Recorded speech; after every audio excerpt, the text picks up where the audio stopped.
De todas as tardes com a gente aqui no Entre Nós. Jamil, boa tarde para você. Hoje para falar sobre vacinação e para falar especificamente sobre uma doação que o Brasil fez para aquele sistema COVAX, né, Jamil? Boa tarde.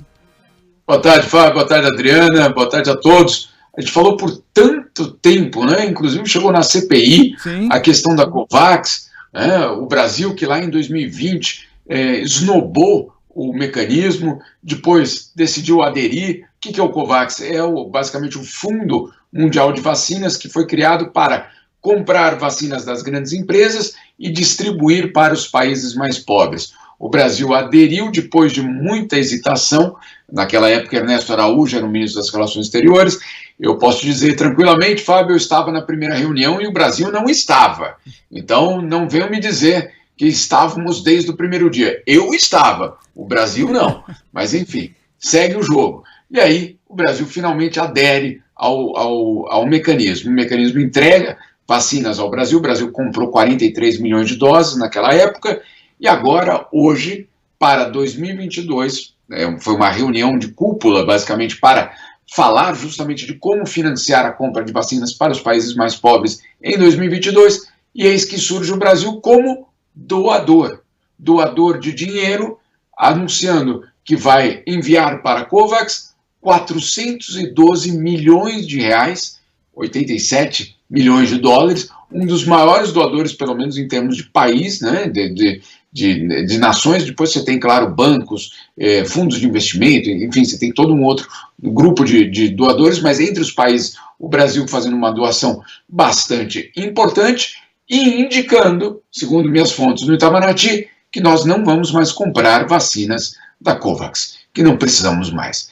É uma mudança bastante importante daquele Brasil que suplicava por vacina para um agora que chega e fala, vou doar dinheiro para que outros se vacinem. Enfim, um mundo que dá voltas. Agora, Jamil, as metas da OMS para tentar ampliar a cobertura vacinal mundialmente, sobretudo nos países mais pobres, não foi possível fazer isso porque a distribuição ficou muito irregular, com países comprando 5, 6 vezes mais vacinas do que a população. Agora, para esse ano, a OMS considera que conseguirá atingir uma meta mais justa, pelo menos, de cobertura vacinal no mundo? Olha, Adriana, ainda não está certo que essa meta vai ser atingida. Qual era a meta de 2021? 2 bilhões de doses para ser distribuídas para os países em desenvolvimento.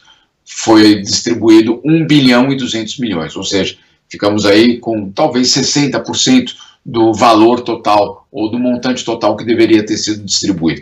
É um número bem abaixo da meta. Agora, para 2022, qual é o plano da OMS? É de chegar em julho, ou seja, daqui a pouco, com 70% da vacinação da população de cada país do mundo. Ou seja, não 70% da população mundial, mas de cada país uma cobertura de 70% da população. Da população brasileira, 70%, que já é o caso, mais 70% de Uganda, 70% das Filipinas, etc, etc. Por quê? Porque a OMS acredita que se você chega a esse ponto, o estágio mais agudo da pandemia pode ser superado. Nós não estamos falando ainda no final da pandemia, mas no final da fase mais aguda da pandemia. Esse é o ponto principal desse objetivo. Meta 70% em julho. Vamos atingir? Não há nenhuma segurança de que isso seja possível ainda.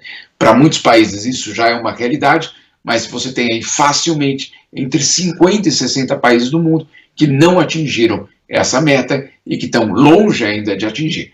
Não é por falta de vontade, é por falta de vacina, porque, claro, elas continuam nas mãos de um número significativamente pequeno de países. E as pessoas não podem se esquecer que vacinação é um acordo coletivo, né? É um pacto coletivo. Quando você se vacina por você mesmo e por todos ao seu redor. Aqui no Brasil, Jamil, você deve se lembrar que teve o sommelier de vacina.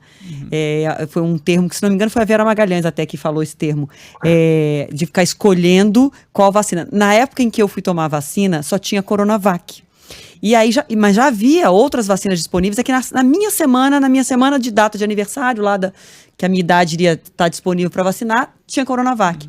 E um monte de, não, agora espera mais um pouquinho, tá chegando a Janssen, tá chegando Eu falei, não importa. Nada. Não importa. Quando eu tomo Coronavac, eu tomo pra mim, pro Fábio, pro Jamil. Você toma vacina. Quando você toma Pfizer, você toma pra você, pra mim, pra todo mundo.